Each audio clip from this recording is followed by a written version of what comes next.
Bonjour à tous et merci d'être là aujourd'hui pour le deuxième webinaire de Datalumni qui aujourd'hui a lieu sur un sujet qui donne des sueurs froides à peu près à tout le monde de l'éducation. J'ai nommé le tant redouté RGPD. Pour nous, c'était hyper important de faire un webinaire sur ce sujet, puisque c'est une question qui revient souvent, évidemment, vis-à-vis de vos anciens. Il y a plein d'appréhensions, comment je contacte les gens, qu'est-ce que je risque, est-ce que vraiment je risque quelque chose. C'est des questions qui sont légitimes et vous avez raison, en fait, de prendre le RGPD au sérieux. Et puis, pour nous aider, on a décidé d'appeler Philippe, qui est vraiment un expert sur le sujet et qui va nous décomplexer, on va dire, sur le sujet tendu du RGPD. Donc voilà, n'hésitez surtout pas à poser vos questions du coup dans le chat. Il y a aussi une partie Q&A. Ça va nous permettre après de répondre à vos questions. Pour vous expliquer un petit peu comment ça va se passer, déjà Philippe, qu'est-ce que tu penses de toi te présenter? Alors, en fait, ce qu'on va voir aujourd'hui, c'est effectivement il y a trois parties. La première partie, sont les fondamentaux du RGPD. Donc, effectivement, j'aime bien le mot décomplexé sur le sujet. On va aborder le sujet de façon, comment dire, la plus pédagogique, la plus claire possible. Et sur la partie fondamentaux, vous allez voir, c'est assez court, mais ça va vous permettre de voir les points importants du texte et les enjeux qui sont derrière le RGPD. Et puis surtout, on va répondre à vos questions, aux questions que vous avez, que vous posez régulièrement, vous posez régulièrement, et notamment à Laura, et notamment la question du consentement pour contacter vos anciens étudiants, la capacité à récupérer leurs infos sur LinkedIn, la relation que vous devez avoir avec vos différents prestataires dès lors qu'ils vont traiter des données personnelles pour votre compte, notamment les données de vos étudiants. Et puis après, effectivement, la partie, c'est questions-réponses, hein. On est là pour échanger et clarifier certains points. Voilà. Et du coup, t'es qui? Alors, pour me présenter. Donc, moi, je suis Philippe Labarre. J'ai un magistère en droit des nouvelles technologies et le droit menant à tout. Pendant 20 ans, j'ai fait du marketing digital. Et depuis à présent 3 ans, j'ai repris un peu mon bâton juridique. J'ai passé une certification professionnelle Bureau Veritas pour exercer comme DPO, donc pour accompagner les entreprises sur le RGPD, avec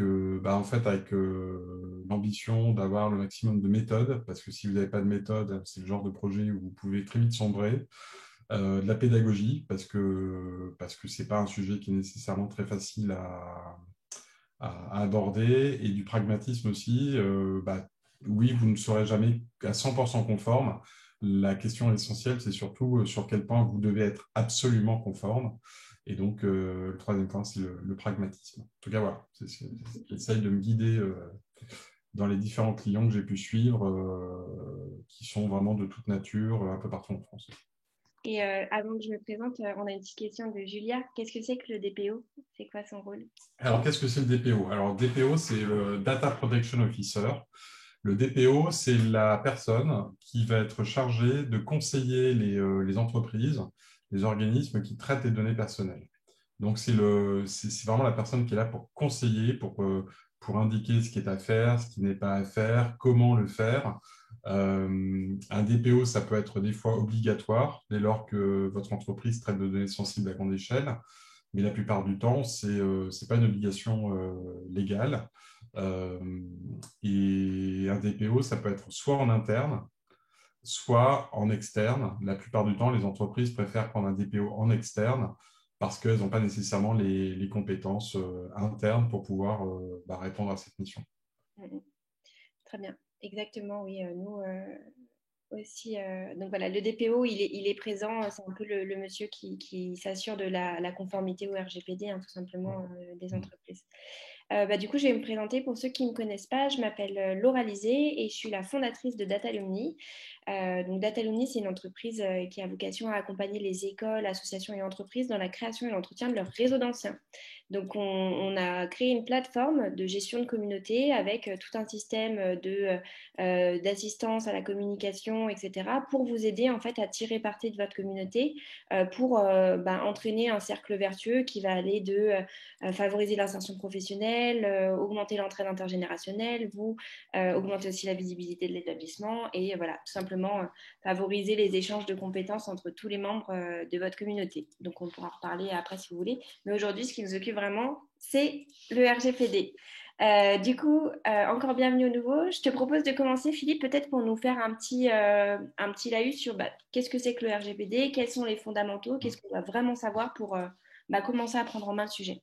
Ouais, alors de façon synthétique. Alors déjà, le RGPD, puisque beaucoup de gens disent la RGPD, c'est le RGPD. Pourquoi? Parce que c'est le règlement général de protection des données personnelles. Donc c'est un règlement européen qui est en place depuis maintenant 2018 et qui a pour ambition de protéger nos données personnelles, toutes les données personnelles qu'on peut avoir en tant que client, en tant que prospect d'une entreprise, en tant que salarié d'une entreprise, mais aussi évidemment, dans votre cas, en tant qu'étudiant, mais ça peut être aussi toutes les données personnelles de vos internautes. Donc ces données personnelles, elles sont en danger parce qu'en fait, on s'aperçoit que les nouvelles technologies font que ces données personnelles, on en a perdu la maîtrise réelle. Et le RGPD, en fait, va poser 6 obligations aux entreprises de façon à permettre à ces personnes de reprendre la main sur leurs données personnelles.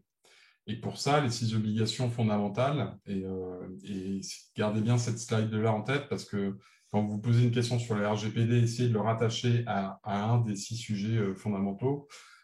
Premier point, c'est la première exigence, ça va être de limiter l'usage des données au strict nécessaire. L'idée qui est derrière, c'est d'éviter de conserver de façon illimitée les données et puis surtout de ne conserver que les données nécessaires. Le deuxième point qui va être important, ça va être respecter les droits des personnes.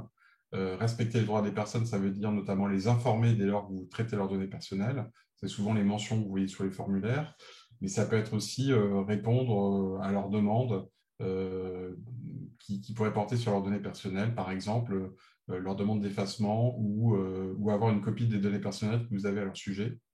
Le troisième sujet, ça va être, on va voir ça un peu après en détail, c'est encadrer par contrat les entreprises sous-traitantes avec qui vous travaillez. On verra ça un peu après, donc je ne m'étends pas dessus.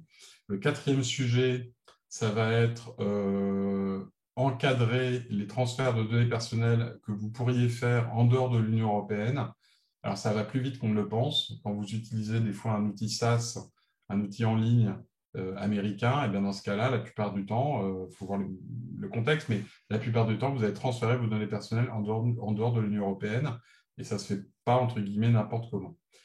Cinquième point qui est assez important, c'est la sécurisation des données. Donc, c'est vous assurer que les données soient connues que par les personnes qui vont en connaître, soient modifiables que par les personnes qui vont être modifiées et qui ont le droit de les modifier. Et enfin, s'assurer que les données restent disponibles. On peut penser notamment en ce moment au contexte d'attaque de ransomware. À chaque fois qu'une entreprise se fait pirater la base et n'a plus accès à sa base, eh bien, ça va avoir un impact sur les données personnelles. Et puis la sixième demande, la sixième exigence, c'est documenter les différents usages de données personnelles que vous réalisez, et notamment dans un registre. Donc la pire des situations que souhaite éviter le RGPD, c'est l'ignorance et l'incapacité. C'est-à-dire que la pire des situations, c'est la situation où une personne ne sait pas où sont ses données, quelles sont les données utilisées par telle ou telle entreprise et pourquoi. Et du fait de cette ignorance, ils ne peuvent pas demander l'effacement, la correction ou encore une copie. Ça, c'est le cauchemar qu'essaye de supprimer le RGPD. Et pourquoi s'y conformer pour une entreprise comme des formations pour les vôtres? En fait, on voit souvent l'intérêt juridique, parce qu'effectivement, il peut y avoir des sanctions administratives, voire pénales, qui sont quand même assez importantes. Mais pour moi, en tout cas, tel que je vois les choses, derrière l'enjeu juridique, il y a deux aspects. Un, d'une part, c'est respecter ni plus ni moins ses étudiants que de respecter leurs données personnelles. Donc, c'est déjà une marque de respect vis-à-vis d'eux. Et le deuxième aspect, c'est surtout une belle occasion de renforcer la sécurité de votre organisme, notamment vis-à-vis des piratages informatiques. Voilà. Merci Philippe, en tout cas pour moi c'est très clair. Donc le but c'est vraiment respecter, comme tu l'as dit, les droits, faire les choses bien, quoi, tout simplement. Non, de façon respectueuse. Ouais. Pour moi, c'est un principe de respect des individus. Mhm. Après, je pense que en tout cas pour les personnes qui sont présentes aujourd'hui, surtout dans les établissements, il y a rarement le cas de malfaçon de données, mais c'est vrai qu'en tout cas, la protection, elle est super importante puisque quand on travaille avec des sous-traitants, il faut quand même faire attention à voilà, ce qui se passe derrière, lire les Exactement. CGV, et ça, c'est votre rôle à vous en tant qu'établissement de savoir ce que font vos partenaires, en fait, des données que vous pouvez éventuellement transmettre. Du coup, la question qui nous brûle les lèvres, Philippe, est-ce que j'ai le droit de contacter mes anciens élèves sans leur consentement pour les inviter à rejoindre mon réseau d'anciens? Alors, on parlait de respect. Déjà, le fait de se poser la question, c'est déjà très bien. C'est une question très fréquente. C'est normal parce que on a tous à peu près une aversion pour le spam. Et puis en plus, derrière, c'est vrai qu'on a beaucoup présenté le RGPD comme fondé complètement sur le consentement des personnes. Et puis derrière, c'est vrai qu'il y a un risque juridique qui est important puisqu'on parle de sanctions administratives qui vont jusqu'à 4% du chiffre d'affaires. Mais une fois qu'on a dit ça, euh, vous n'avez pas un point vraiment important, vous n'avez pas systématiquement le consentement préalable des étudiants à obtenir pour utiliser leurs données personnelles. En fait, le RGPD va prévoir 5 situations dans lesquelles vous allez pouvoir traiter leurs données sans avoir leur consentement. Alors voilà, donc la dame elle est très contente et peut-être que c'est votre réaction un peu partout chez vous. Je ne vous vois pas malheureusement, mais en fait, vous pouvez utiliser des données personnelles sans le consentement des personnes dans 5 situations. Vous pouvez utiliser ces données sans le consentement si c'est nécessaire pour répondre à une obligation contractuelle. Je prends toujours l'exemple d'Amazon. Amazon ne vous demande pas votre consentement pour utiliser votre adresse postale parce que sans ça, Amazon ne serait pas capable de vous livrer à votre domicile. Donc, si c'est nécessaire à une obligation contractuelle, vous n'avez pas besoin du consentement. Si c'est nécessaire aussi pour répondre à des obligations légales. Je prends toujours un exemple très courant qui fonctionne dans toutes les entreprises. Vous ne demandez pas le consentement de vos salariés pour établir leur fiche de paye, qui va nécessiter leurs données personnelles, parce que tout simplement, c'est une obligation du Code du travail. Vous n'avez pas demandé aussi le consentement, vous n'avez pas besoin de demander le consentement si c'est nécessaire pour réaliser une mission d'intérêt public. Donc là, je vais vous annoncer une très mauvaise nouvelle. Les impôts n'ont pas demandé votre consentement pour que vous fassiez partie de leur fichier. Ouais, je sais, c'est toujours une mauvaise nouvelle. Après, il y a une autre situation où vous n'avez pas besoin de demander le consentement pour traiter les données personnelles. Ça va être une situation où un intérêt vital, l'intérêt physique d'un individu est réellement en jeu. C'est la personne que vous avez trouvée dans la rue qui est quasiment en train de mourir. Avant de commencer à prélever ses données de santé, on ne va pas lui demander son consentement. On va d'abord agir et essayer de la sauver. C'est une exception. Et enfin, last but not least, parce que je pense que c'est là sur lequel vous allez pouvoir contacter vos anciens étudiants, c'est ce qu'on appelle l'intérêt légitime. On peut considérer, ça c'est prévu par le RGPD, on peut considérer que le fait de contacter vos anciens étudiants pour rejoindre l'alumni, ça correspond à un intérêt légitime. Et à chaque fois que vous utilisez ce fondement-là, il faut faire un arbitrage entre votre intérêt légitime et l'intérêt de vos étudiants. Des fois, l'arbitrage n'est pas évident, mais tel que je vois les choses, l'arbitrage est plutôt simple dans ce cas-là. D'un côté, on peut parfaitement comprendre que vous ayez un réel bénéfice à disposer d'un réseau d'anciens. Et en plus, la constitution d'un réseau d'anciens est aucunement interdite par la loi. donc c'est un intérêt légitime et licite. Et de l'autre côté, vous avez des étudiants qui ne vont pas subir, qui ne risquent pas de subir de dommages concernant en matière de liberté ou de droits fondamentaux quand vous allez les contacter par ce canal-là. Pourquoi? Parce que d'une part, vous n'utilisez pas de données sensibles.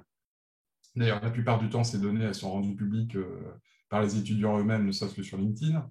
Deuxièmement, ce ne sont pas des personnes vulnérables. En gros, ce sont des majeurs libres qui sont parfaitement, qui ne sont pas des personnes âgées dépendantes ou des enfants. Trois, c'est des personnes qui peuvent légitimement s'attendre à cet usage de données personnelles. La preuve en est, c'est que certains ont choisi notamment vos formations par rapport à la force du réseau d'anciens. Donc, il n'y aura pas de surprise de leur part quant à l'usage de leurs données. Et enfin et surtout, c'est un usage qui ne va pas déboucher sur un dommage important pour eux, ça ne va pas déboucher sur la discrimination, sur une atteinte à leur réputation, à leur liberté d'expression. Donc, au final, dans cet arbitrage nécessaire, quand on utilise ce cinquième pilier qui est l'intérêt légitime, le plateau vraiment penche complètement sur le fait de se reposer sur ce fondement pour ces invitations et donc sans le consentement préalable.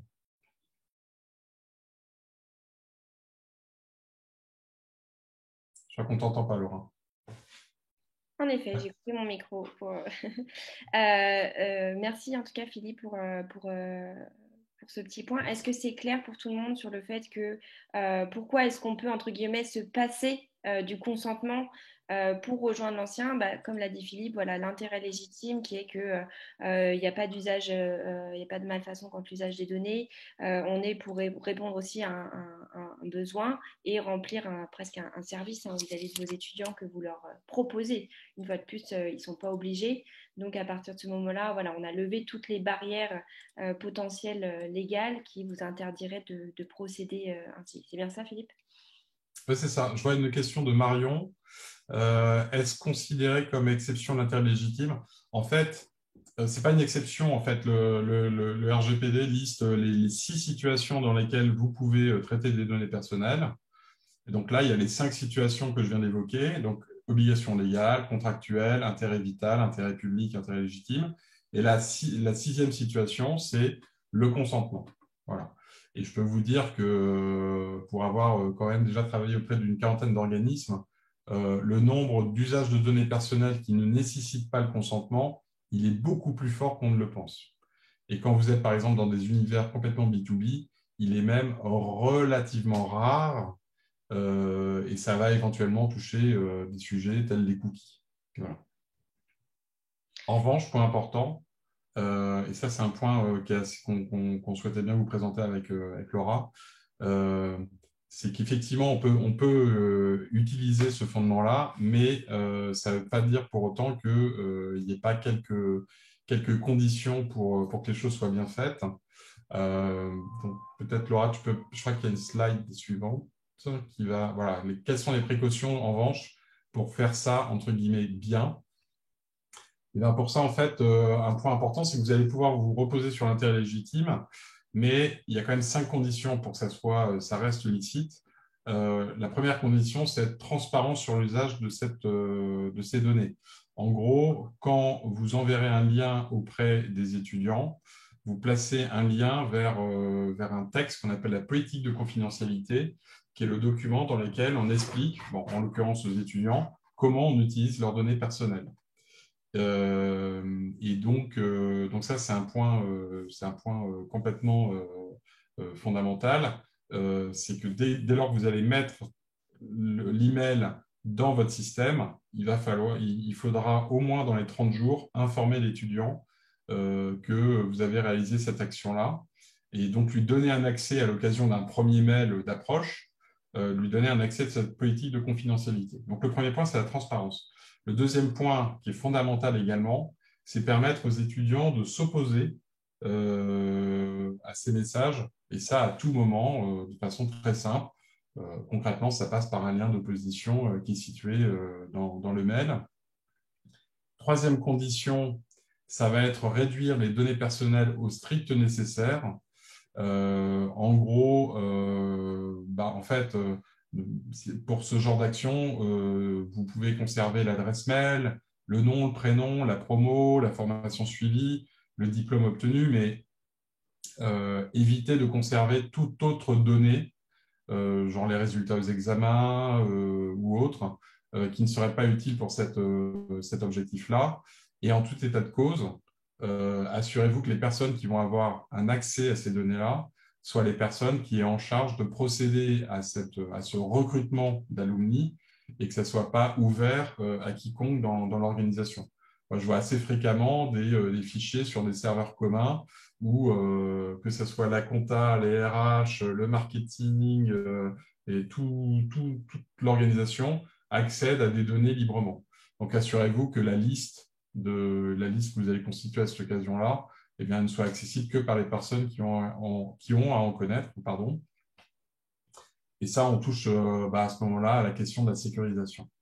Et enfin, cinquième condition pour que ça soit bien fait, on reprend les piliers que j'évoquais tout à l'heure en introduction. Chaque usage de données personnelles, vous devez le documenter. Et comment concrètement ça se passe? Chaque organisme doit avoir ce qu'on appelle un registre, c'est-à-dire un document dans lequel, pour chaque type d'usage de données personnelles, on va décrire comment on les utilise. Voilà. Et donc, dans ce cas-là, vous devez mettre dans votre registre de traitement cet usage fondé sur l'intérêt légitime. C'est bien noté, d'ailleurs, ça me permet de rebondir un petit peu pour l'intérêt légitime. On a Andy qui nous a posé une question de l'Université du Luxembourg. Je pense qu'il fait appel à notre questionnement parce qu'en fait, les écoles, on leur exige, elles, des sondages, tu sais, pour remplir leurs obligations de qualité, vérifier que c'est des bonnes formations. Est-ce qu'on peut considérer ça comme une obligation légale ou pas, en fait, puisque c'est des sondages qui sont exigés par les ministres de l'Éducation d'habitude? Est-ce qu'on peut aussi couvrir un peu notre fait d'aller rechercher des infos sans le consentement parce qu'on se dit qu'en fait, si c'est le ministère qui nous le demande, c'est une obligation légale. Alors, attention, enfin, si on arrive à démontrer que c'est très clairement une obligation légale, en fait, la question, c'est pourquoi j'utilise des données. Si j'utilise des données pour pouvoir envoyer un questionnaire qui va être nécessaire pour ma certification, et si cette certification elle est nécessaire d'un point de vue réglementaire pour pouvoir opérer, on pourra invoquer l'obligation légale, voire même l'intérêt légitime. Mais ça, c'est un usage pour répondre à un questionnaire. Il y a un autre l'usage dont on parlait là à l'instant, c'était un autre usage qui était de constituer un réseau d'anciens. Alors vous me direz, bah oui, mais quand je constitue un réseau d'anciens, ça me facilite aussi la récolte de réponses à mon questionnaire. Et c'est deux usages bien différents, mais dans les deux cas, sans rentrer trop dans les détails, mais dans les deux cas, je pense qu'à minima, l'intérêt légitime peut parfaitement être utilisé pour ce type d'action, pour recruter des réponses à des sondages, avec les mêmes conditions que je viens d'évoquer de sécurité, d'habilitation, de droit d'opposition et de transparence. Ok. Ok, merci Philippe pour cet éclaircissement. Il y a plein de questions. Je les note tous, hein, donc vous inquiétez pas, on va tous aborder après, pas de souci. Là, on part sur nos questions, on va dire très précises. On a souvent la question du sous-traitant. Donc, qu'est-ce que ça veut dire que si mon prestataire me dit ah oui, moi je suis sous-traitant, qu'est-ce que ça signifie pour moi, école, en fait, derrière? Alors, un sous-traitant RGPD, déjà, la définition, c'est une entreprise qui traite des données personnelles pour le compte d'une autre entreprise sur ses instructions. Donc, par exemple, Datalumni, si vous êtes client de Datalumni, c'est un sous-traitant. Mais vous travaillez déjà avec tout un ensemble de sous-traitants. Ça peut être, quand vous confiez la paye à un cabinet expert comptable, la paye de vos salariés, eh bien, le cabinet expert comptable, il va traiter des données personnelles de salariés, il sera sous-traitant. Ça peut être votre solution en ligne de badge d'accès, ça peut être votre logiciel pour gérer, par exemple, vos plannings. Eh bien, tous ces acteurs-là seront des sous-traitants. Et en fait, quelle est l'implication? C'est que le principe, c'est que en termes de responsabilité, de respect du RGPD, le principe, c'est que ça repose, ces obligations-là reposent sur vos épaules, vous, en tant que client. Après, il y a deux exceptions, enfin, il y a deux limitations à ce que je viens de dire. Donc, le principe, c'est que c'est le client qui reste responsable d'un point de vue RGPD. En revanche, si votre sous-traitant faillit à son obligation de sécurité, eh bien, dans ce cas-là, sa responsabilité vis-à-vis de la CNIL, voire sa responsabilité pénale, peut être engagée. Et puis, il y a un autre point aussi important, c'est que souvent, dans le contrat entre le client, vous et le sous-traitant, vous allez lui demander de respecter tout un ensemble d'obligations vis-à-vis du RGPD. Et donc, dans ce cas-là, si le prestataire ne respecte pas ces obligations-là, vous pourrez engager sa responsabilité contractuelle. Donc, en fait, le principe, c'est quand le sous-traitant vous dit, bon, moi, je suis que sous-traitant, effectivement, la responsabilité des opérations, elle est principalement sur vos épaules. Sauf que si dans le contrat, vous mettez tout un ensemble d'obligations, vous allez du coup engager le sous-traitant sur tout un ensemble de conformités. Mais en tout état de cause, entre guillemets, sauf pour les questions de sécurité, c'est vous qui prenez directement s'il y a un problème. Et pour les obligations de sécurité, ça sera partagé entre le sous-traitant et vous. Voilà. Bon, ça s'apprécie un peu, pas rentrer dans les détails, mais voilà, c'est l'esprit.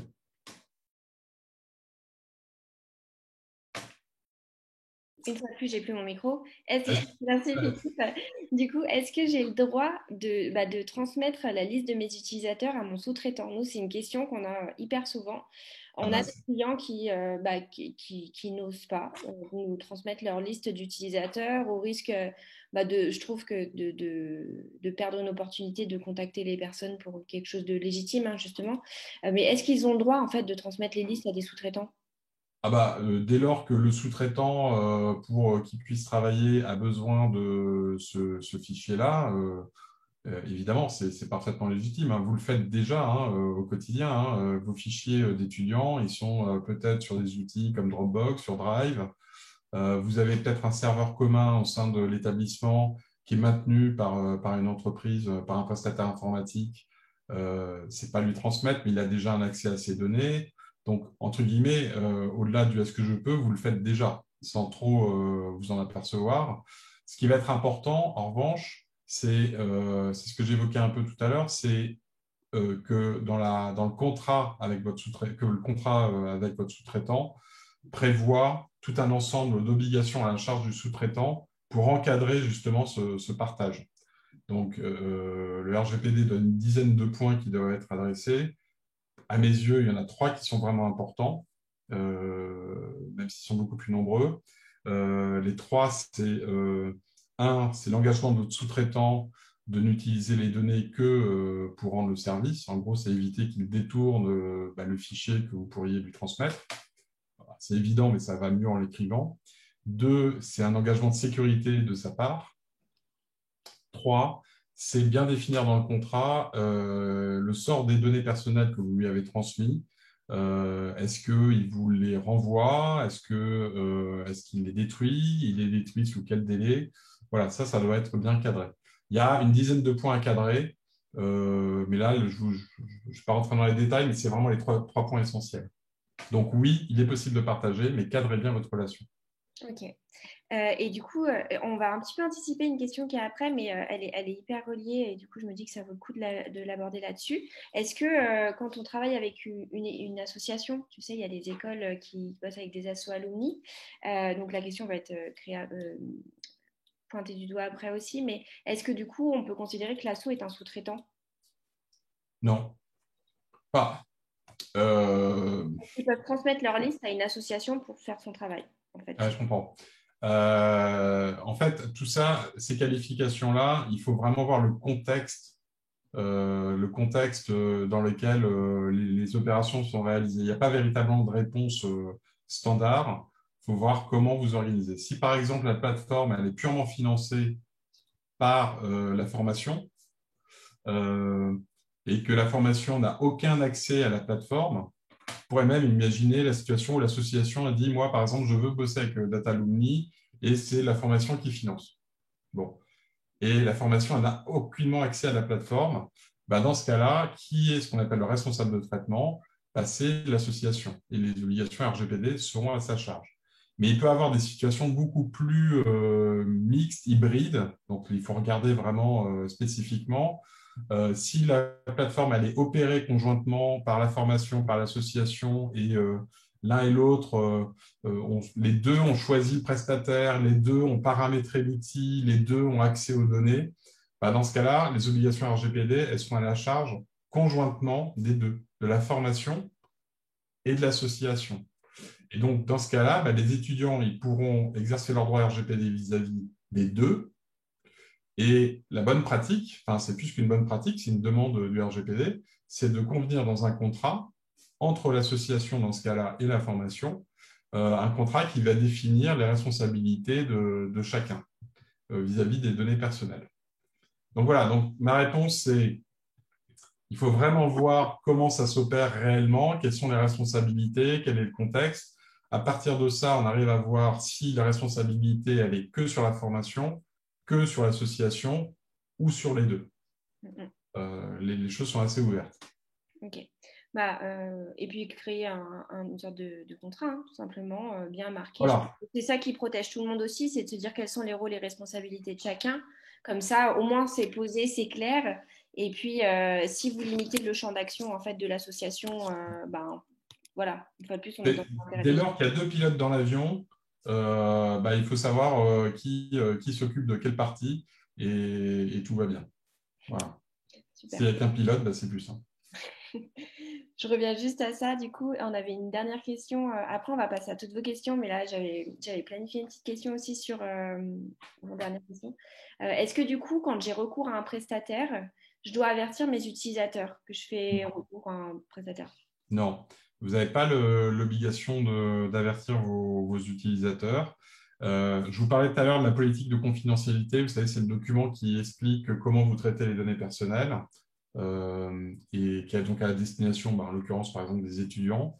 Eh bien, dans cette politique de confidentialité, on va vous demander d'indiquer que vous êtes susceptible d'adresser les données personnelles à tel ou tel type de sous-traitant, exemple, l'éditeur d'une solution SaaS de réseau d'alumni.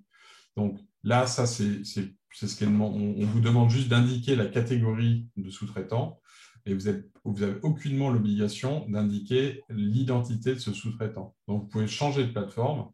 Vous n'avez pas à demander l'autorisation de l'utilisateur, tout simplement parce que euh, le traitement est le même, en fait. L'objectif est le même derrière. Donc, vous n'avez pas vous changez juste d'outil, mais vous ne changez pas de traitement d'usage de données. Donc, dans ce cas-là, vous n'avez aucunement l'obligation d'informer vos utilisateurs. Ok. Donc, pas obligé d'informer qu'on a recours à un sous-traitant, mais pas obligé de dire que. Le sous-traitant a changé. Voilà, super, c'est bien noté. Donc, cette politique de confidentialité des données, c'est vraiment un document clé hein, pour. C'est le document clé parce que il est clé parce que c'est une obligation réglementaire.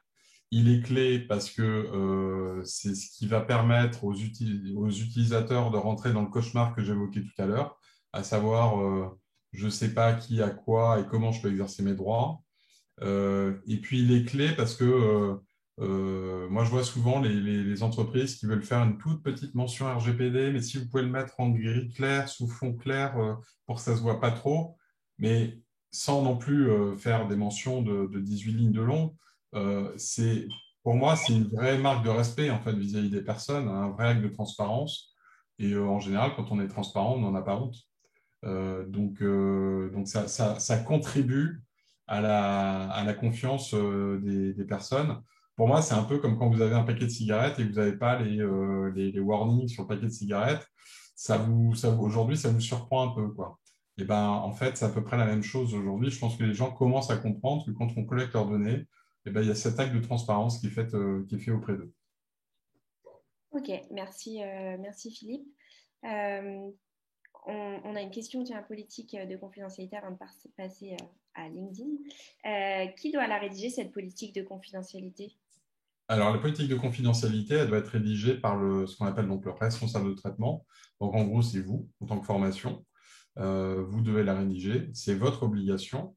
Ce qui va être le sous-traitant peut, mais c'est vraiment c'est à sa discrétion, peut vous donner des éléments pour vous aider à la rédaction, mais ce n'est pas une obligation réelle. C'est plus une bonne pratique de la part de votre sous-traitant. Et puis, un point important, c'est que quand vous avez quand un sous-traitant vous offre une plateforme clé en main, il faut vous assurer que la plateforme vous permette, quand vous collectez des données personnelles, notamment la première connexion, vous permettre d'afficher un lien vers cette politique de confidentialité, ce qu'on appelle le privacy by design. En gros, est-ce que votre sous-traitant, c'est comme si vous posiez la question, quand j'achète une voiture, je m'assure qu'elle ait des warnings, un klaxon, etc., pour me permettre de respecter le code de la route. Là, c'est pareil, en fait. Quand vous prenez un sous-traitant, assurez-vous que son outil vous permette d'être conforme et notamment vous permette d'afficher, de donner un accès à cette politique de confidentialité. Mm, mm. Nous, on l'a fourni de base en fait sur les plateformes pour justement s'assurer que c'est bien fait, quoi. On a bien la Alors, spécification. c'est très bien parce que la réalité fait que, en général, les entreprises le font pas toujours. Alors, c'est un élément essentiel. Donc, c'est vrai que le fait que le fournisseur, le prestataire le transmette, c'est c'est un petit parachute de sécurité, quoi, qui est le bienvenu. Super. Question LinkedIn, et puis après, dernier tips, et puis après, on passe à vos questions. Le temps file à vive allure. Est-ce que j'ai le droit d'aller sur LinkedIn pour récupérer les informations d'insertion professionnelle ou même de statut professionnel de mes diplômés sur LinkedIn? Est-ce que j'ai le droit d'aller faire ça? Oui, en fait, la réponse, elle est assez similaire à la première question sur le consentement. Donc, vous pouvez vous reposer sur l'intérêt légitime de la formation. Euh, Ce qui va être quand même, en revanche, important, parce qu'en termes d'arbitrage, comme je l'évoquais tout à l'heure, on retrouve à peu près les mêmes termes de l'arbitrage. Ce qui sera quand même, en revanche, important, c'est que d'une part, dans dans le formulaire, en bas du formulaire, vous ayez un accès justement à ces fameuses politiques de confidentialité, voilà, avec les petites mentions RGPD qui pointent vers un texte plus ample, consultable sur un autre endroit. Donc, premier point, ça va être les informer. Deuxième point, ça va être permettre à tout moment aux personnes de s'opposer au traitement de leurs données. Donc, peut-être qu'ils ont rempli un formulaire, mais 2 mois après, ils veulent que ces données soient effacées. Et bien, dans ce cas-là, ils ont le droit de s'opposer au traitement. Et puis, le troisième point, qui est un point vraiment important, dès lors que vous faites des statistiques, l'idée, c'est de les anonymiser au plus vite. Alors, ce qu'il faut voir par rapport à la certification Calliope, moi, je ne suis pas un expert de la certification Calliope, donc ce qu'il faudrait vérifier, c'est est-ce que dans cette certification, on vous demande de prouver la sincérité des statistiques que vous avez fournies. Et pour prouver cette sincérité, vous êtes obligé de fournir les résultats de chaque étudiant, les réponses de chaque étudiant.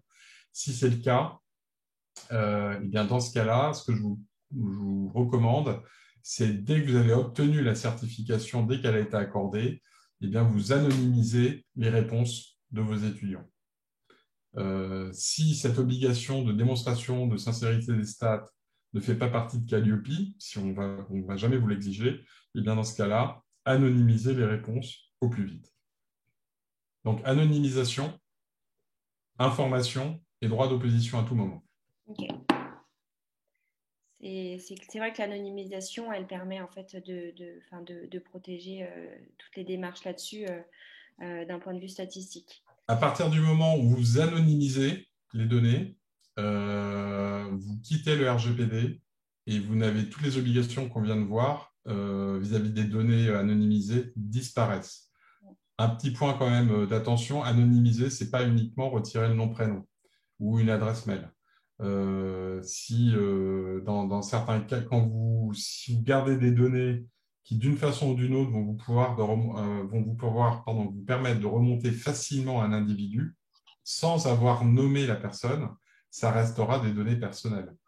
Si vous gardez, par exemple, une date d'anniversaire et que c'est relié à une promotion spécifique, là, vous allez quasiment, une fois sur 200, tomber sur la même personne. Et là, ça ne sera pas complètement anonymisé. Ce que vous pouvez faire en revanche pour garder les âges, hein, si c'est un point important, bah, dans ce cas-là, si on vous a dit que la personne était née le 4 mars 75, eh bien, vous mettez 1975. Donc, ça vous permet de traiter la donnée, de dire que les personnes qui ont tel ou tel âge sont dans telle situation professionnelle, et en même temps bah, de respecter le RGPD puisque vous avez anonymisé l'information. Il y a pas mal de questions sur l'anonymisation, mais en gros, Ah, c'est un gros sujet. Hein. si je peux te paraphraser, est-ce que c'est bien, en gros, j'ai le droit d'aller voir que David, il est devenu business developer, etc. Donc, noter ça dans un fichier pour pouvoir remplir mes obligations légales parce que, en fait, David n'a pas répondu à mes questionnaires, à mes appels, etc. Force est de constater que j'ai besoin de savoir, en fait, ce qu'il devient.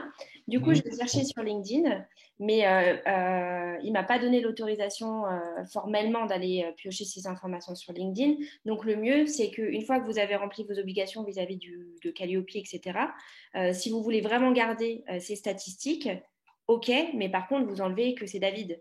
Et pour enlever que c'est David, il ne faut pas enlever que son prénom. Il faut enlever aussi sa date de naissance, sa ville de résidence. Il faut vraiment qu'en fait, sur la ligne, on ne puisse plus reconnaître que c'est David. En gros, D'ailleurs, vous voyez, la question même à la base, c'est pourquoi vous devez collecter ces informations-là. En fait, par exemple, la ville, peut-être que ce qui est la seule information qui vous est utile, c'est peut-être le département, voire même la région. La date d'anniversaire, en fait, fondamentalement, ce dont vous avez peut-être besoin, c'est uniquement l'âge. Alors, OK, si c'est 1975, vous direz, oui, mais début d'année, fin d'année, mais enfin, au final, peut-être que les stades vous demandent juste d'avoir un créneau d'âge des personnes entre 40 et 50 ans. Donc, dans ce cas-là, simplement demander la date, l'année d'anniversaire suffit. Et ce que je disais au début, c'est minimiser les données. C'est-à-dire quand vous posez une question, posez-vous vraiment la question du est-ce que arriver à un tel niveau de précision est nécessaire par rapport à l'objectif que je recherche. Ça peut être, genre, je connais très mal Calliope, hein, donc peut-être que je vais dire une énormité auprès d'un public qui le connaît mieux, mais par exemple, si c'est une question, si on pose une question sur la rémunération, l'idée, c'est pas de demander précisément sa rémunération. Peut-être que le fait de demander des ranges, des paliers, plus de 25 000, plus de 35 000, ou entre 25 000 et 45 000, suffit amplement, par exemple. Donc, c'est ça qui, non seulement vous allez minimiser les données, ça va vous permettre d'atteindre l'objectif, et ça va vous permettre aussi très facilement de les anonymiser. Parce qu'il y a une grande différence entre quelqu'un qui gagne 45 700 €, qui est né le 4 mars 75, qui est un homme et qui est sorti de la promo de 2003. Et pour identifier, c'est plutôt simple que tout simplement quelqu'un qui gagne entre 25 000 et 50 000 €, qui est sorti entre 2000 et 2005 et qui a entre 40 et 50 ans, par exemple. Bon, exemple peut-être pas très complet, pas fidèle à ce qui pourrait se passer, mais désolé pour les âges, mais en tout cas, c'est l'esprit. Voilà. Du coup, Isabelle, elle a posé la même question que je t'ai posée tout à l'heure, Philippe. Mais après tout, le profil, il est public sur le réseau social. Donc, j'ai le droit de le Alors, consulter. Mais je pense qu'il y a une différence entre la consultation et l'archivage. Hein. C'est bien ça en fait, l'idée, c'est que c'est pas parce qu'une donnée est publique qu'elle perd sa protection. Le fait qu'elle soit présente et publique sur LinkedIn, ça permet de présumer notamment, dans votre arbitrage, notamment sur l'intérêt légitime, ça vous permet de présumer que la personne n'aura pas une grande surprise si vous la contactez pour des raisons autour de sa sphère professionnelle. Ça permet dans cet arbitrage, c'est un élément qui rentre en jeu. Mais ce n'est pas parce que vous avez Philippe Lavarre sur LinkedIn avec fonction, etc., que ça n'est pas, ça perd de sa protection et que que ça ne soit plus une donnée personnelle. Ça vous aide à définir plus facilement le fait qu'il y a un intérêt légitime versus consentement.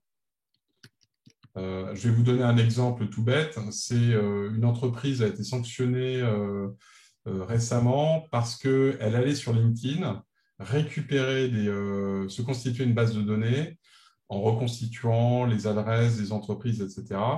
Et qu'est-ce qu'elle fait n'a pas été, elle a été condamnée? Elle a été condamnée pour deux raisons. D'une part, elle ne proposait pas le lien d'opposition. Et deuxièmement, elle utilisait cette base de données pour proposer des services qui n'avaient absolument rien à voir avec la sphère professionnelle de la personne. Donc, quand vous inscrivez sur LinkedIn, c'est que vous avez d'une façon ou d'une autre, vous attendez à être prospecté, en tout cas être approché pour ces questions-là, ces questions professionnelles, mais pas pour vous vendre un voyage ou un nouveau modèle de voiture. On va finir sur les derniers tips pour bien assurer la sécurité, et puis après on va répondre à toutes vos questions. Donc juste les 3 tips du coup pour assurer. Le RGPD, c'est la protection des données. On a beaucoup parlé de récolte de données, etc. Mais en fait, il y a peut-être une base à avoir avant de faire tout ça. C'est aussi, tu nous avais dit qu'il y avait 3 vraiment éléments à bien veiller dans votre environnement. Alors j'ai dit 3 parce qu'on m'a dit qu'il fallait dire que 3.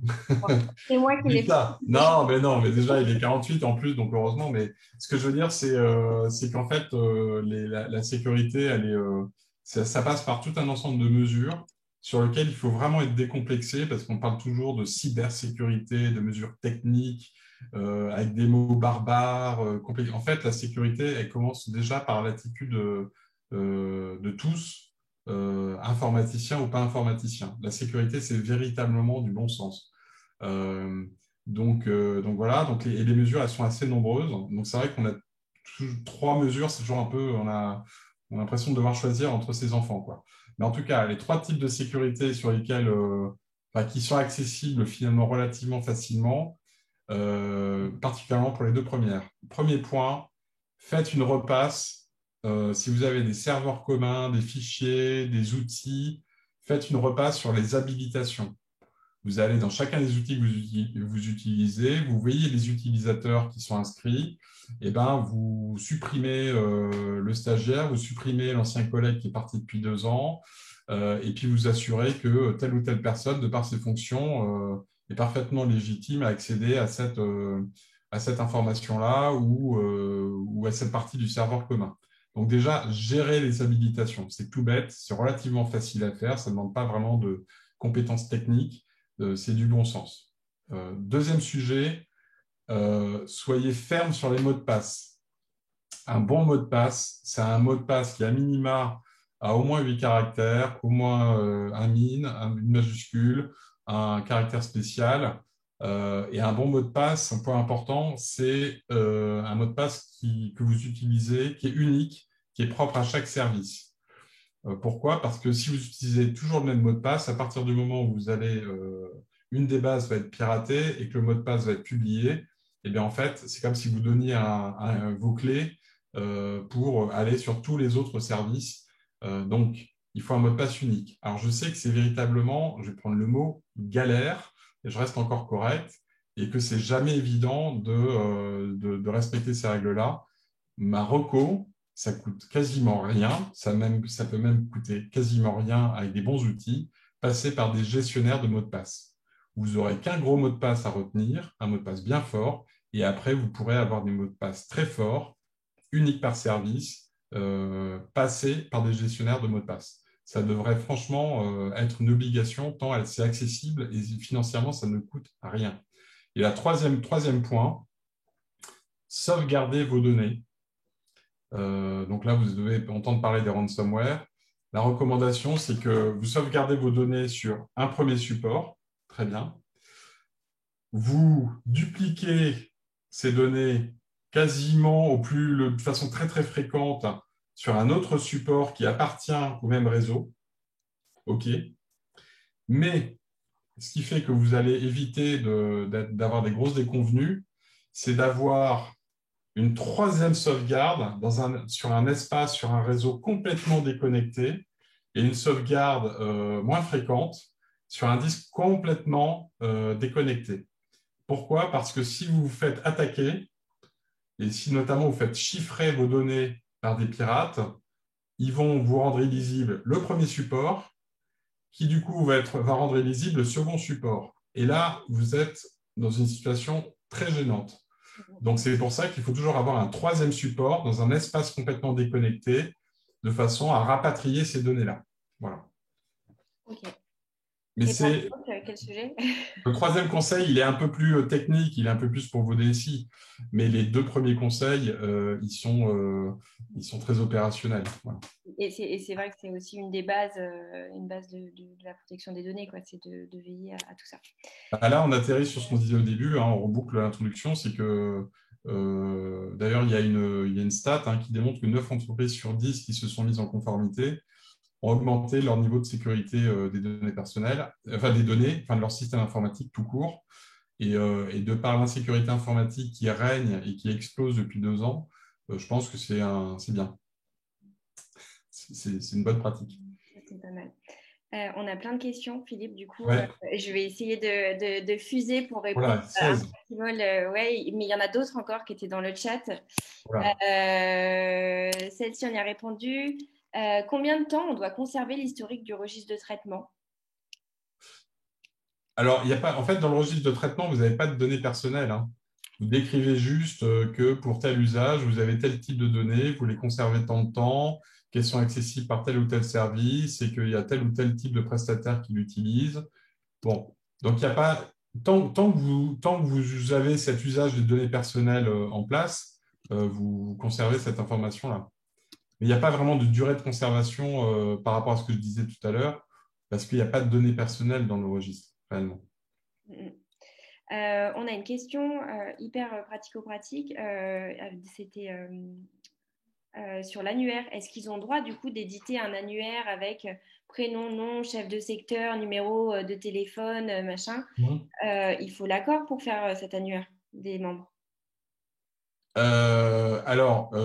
Pour qu'il soit accessible par qui, cet annuaire? Bah, j'imagine qu'il est rendu public aux autres membres, en tout cas Oui, à l'intérieur du propre du réseau. Ouais. Bah, enfin,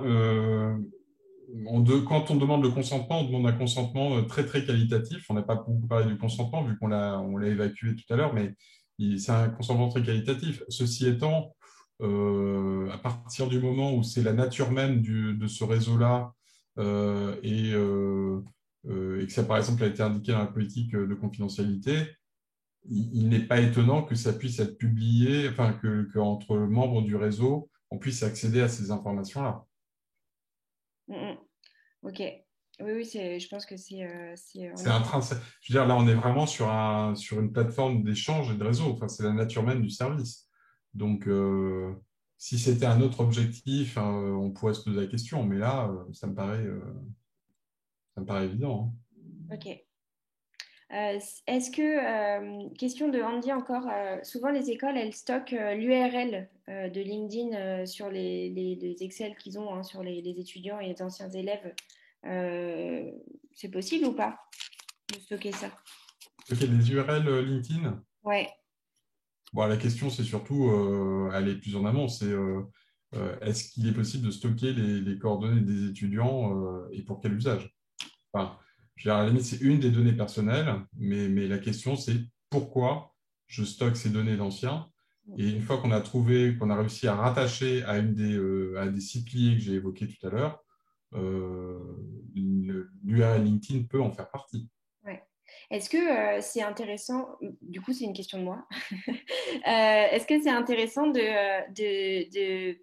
je me dis qu'on a beaucoup d'informations en fait à faire passer aux anciens élèves. Donc David, tu t'as posé la question, tu dis qu'on parle des étudiants, mais qu'en est-il des diplômés? Est-ce qu'au final, c'est pas une info qu'on peut faire passer aux étudiants qu'une fois qu'ils seront diplômés, on va suivre en fait leur insertion Alors professionnelle?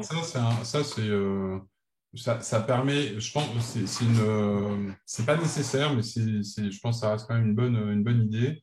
C'est que notamment dans le contrat qui vous lie avec les étudiants, qu'ils puissent avoir, de toute façon, dans le contrat qui vous lie avec vos étudiants, la bonne pratique, c'est de mettre la politique de confidentialité en annexe pour expliquer comment vous allez utiliser leurs données personnelles. Et donc là, du coup, à partir du moment où vous avez mis ces objectifs de traitement dans la politique de confidentialité, on est bien, hein. Et donc, le mettre en amont dans le contrat, c'est très bien. Ok, super. En plus, ça bloque un peu l'obligation contractuelle. Enfin, ça rend une obligation contractuelle, donc complètement légitime. Ah, ouais, non, pas vraiment. Mais en tout cas, ça permet euh, ça permet aux personnes de s'opposer. Elles savent pourquoi leurs données sont utilisées. Et donc, du coup, quand on a indiqué que c'est notamment pour les recontacter à la fin de leur formation pour ces usages-là, etc., et qu'elles peuvent à tout moment s'y opposer, Ouais, on se tout va protège, bien, hein. il n'y a pas de souci. Question clé, on a parlé des assos, mais dans les grandes écoles, il y a aussi des fondations. Est-ce que les écoles peuvent transmettre les données des anciens aux fondations pour qu'ils aillent faire du fundraising? Globalement, c'est un peu l'idée. Et comment ils font? Parce que du coup, la fondation, elle vit grâce en partie à l'action des anciens. Donc, Ah, la bonne pratique dans ce cas-là, c'est que pour être tranquille, c'est que l'association envoie à ses membres un lien vers le site web, vers un formulaire de la fondation. hmm, Et c'est à ce moment-là que la fondation, elle collectera des données, elle se constituera sa base. Et voilà, je pense que c'est beaucoup mieux de passer par ce canal-là, d'un point de vue juridique, que de filer le fichier, entre guillemets, à la fondation. ok, c'est noté. Donc, en gros, communiquer et Pour en le compte de. relation avec, pour le compte. Voilà, exactement. Mm. Je repasse en même temps. Alors, pour obtenir le mail d'un diplômé, alors ça c'est la question classique, David, merci. Pour obtenir le mail d'un diplômé et être conforme au RGPD, est-ce que je peux directement l'intégrer dans ma base de données? Exemple. Je cherche les mails de mes diplômés. Je sais que par exemple, si je l'ajoute sur LinkedIn et qu'il m'ajoute, en fait, je vais avoir son mail. Mm. Du coup, est-ce que je peux du coup récupérer ce mail et le mettre dans mon fichier Excel? Je grossis le trait, hein. Mhm. Ou est-ce que je dois lui dire, hey, salut David, comment ça va? Tu voudrais pas remplir ce questionnaire? Non, alors en fait, là, dans la mesure où euh, l'email, il a été collecté par monsieur ou madame X via LinkedIn. Mm, Mais à un moment, il va atterrir dans la base de données de l'école. ouais. Donc, dans ce cas-là, c'est une collecte indirecte. C'est-à-dire qu'on n'a pas collecté directement l'information. L'information, elle n'a pas été donnée par la personne dans un formulaire. Donc, dans ce cas-là, il faut, dans les 30 jours, après l'insertion dans la base, avoir informé la personne que son contact est dans la base. Mm, mm, Et c'est pour éviter, encore une fois, le cauchemar RGPD qui consiste à dire les entreprises ont toutes les données sur les personnes sans que les personnes le sachent. Donc, sous 30 jours, vous devez envoyer un mail.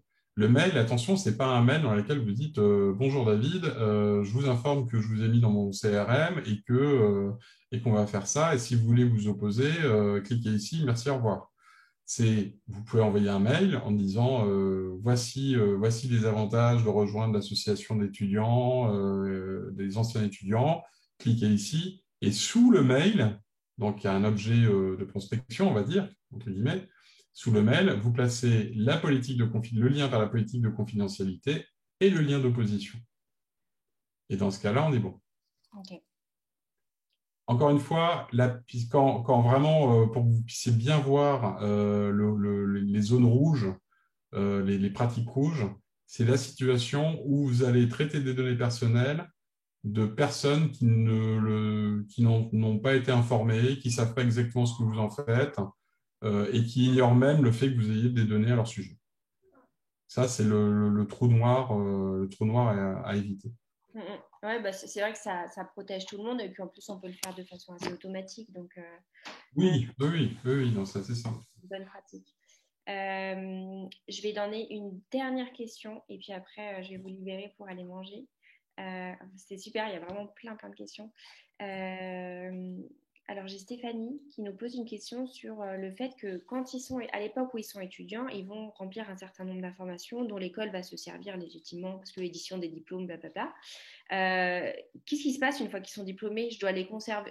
Combien de temps je les conserve? Comment je leur, enfin, quand ils s'en vont, en fait, est-ce que je dois toujours conserver le fait qu'ils sont nés le 15 mars 91, qu'ils sont de sexe féminin et qu'ils habitent à Clermont-Ferrand? Ouais, bah en fait, euh, La question, elle revient toujours au pourquoi des choses. Vous allez devoir conserver les données personnelles. Pourquoi? Et à partir du moment où vous allez bien avoir listé votre pourquoi, ça peut être justement pour leur proposer de rejoindre l'association. Ça peut être s'il y a un conflit, si par exemple il y a un litige, s'il y a un conflit, par exemple, ultérieurement, pour disposer de preuves. Ça peut être pour des obligations peut-être légales qu'il faudrait qu'on détaille ensemble par rapport au contexte de la formation. Enfin, une fois que vous avez compris le pourquoi vous conservez ces données, pourquoi vous les traitez, eh bien, vous allez pouvoir, et voir à quoi ça se rattache, là, au fameux six piliers, vous allez pouvoir savoir qui doit y accéder dans l'école, combien de temps je dois les garder. Un conflit entre une école et un étudiant, ça ne sera pas plus de 5 ans.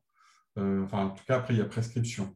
Euh, quel type de données je conserve. Peut-être que la date d'anniversaire n'a aucune utilité. Et dans ce cas-là, je la supprime. Donc, en fait, à toutes ces questions RGPD, la plupart du temps, c'est la bonne clé d'entrée pour dérouler le raisonnement, c'est pourquoi. Passer 40% de temps sur le pourquoi, je vous promets, après, les réponses, elles deviennent évidentes. Okay. Avec un peu d'exercice, je ne dis pas, je fais ça toute la journée, mais posez-vous la question du pourquoi et vous aurez les réponses. Les réponses aux autres questions.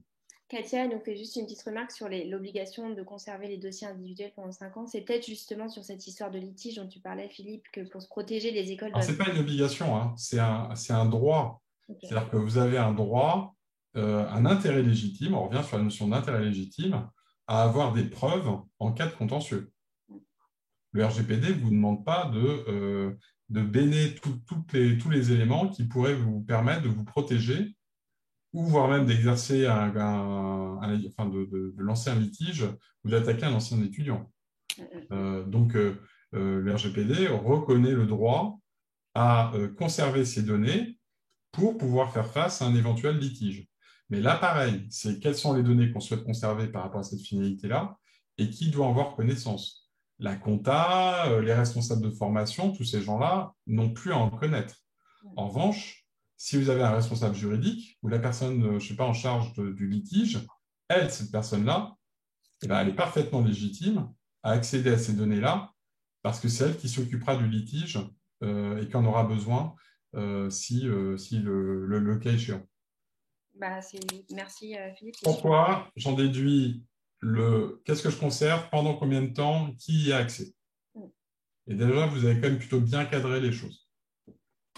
Voilà. On avait une autre question qui nous posait en fait exactement le même sujet, mais avec les dossiers médicaux pour les étudiants handicapés. Mais en fait, du coup, c'est exactement ce que tu viens de dire. Alors, ce qui est déjà dans cette question, il y a un point qui est soulevé qui est assez intéressant, c'est que dans les dossiers, dans les documents médicaux, c'est parce que là, on va parler de données de santé. Donc, ces données de santé sont considérées comme des données sensibles. Et quand je vous parlais de l'arbitrage intérêt légitime, par exemple, là, vous voyez, ce n'est pas un bon point en termes d'arbitrage. Le fait qu'il y ait des données sensibles, ça peut créer un trouble pour la personne si ça se passait mal. Donc oui, et la question, c'est, une fois qu'ils ont... je ne vois pas, de prime abord, si on arrive à démontrer le pourquoi cette conservation, toujours avec les mêmes garde-fous que tu parlais avant, quoi. les mêmes garde-fous, mais là, il va falloir être très, très strict parce que à partir du moment où c'est des données sensibles, il faut vraiment élever le niveau d'exigence sur les différents piliers que j'ai évoqués. Okay. Notamment la sécurité, mais sur tous les autres piliers. Voilà.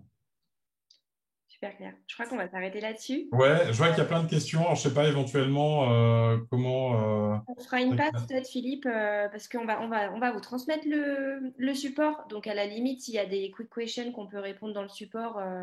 Et sinon, je vous donnerai dans le mail que je vais vous envoyer avec Anissa, on va vous donner le contact de Philippe si jamais il y a besoin de s'entretenir, j'imagine. Voilà, il y a plein de questions auxquelles j'aimerais bien répondre, mais effectivement, il est un peu tard. Ouais, il y a plein de questions. Donc, on vous donnera le contact de Philippe, etc.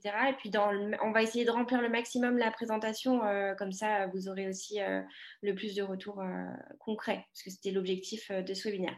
En tout cas, j'espère que ça vous a plu.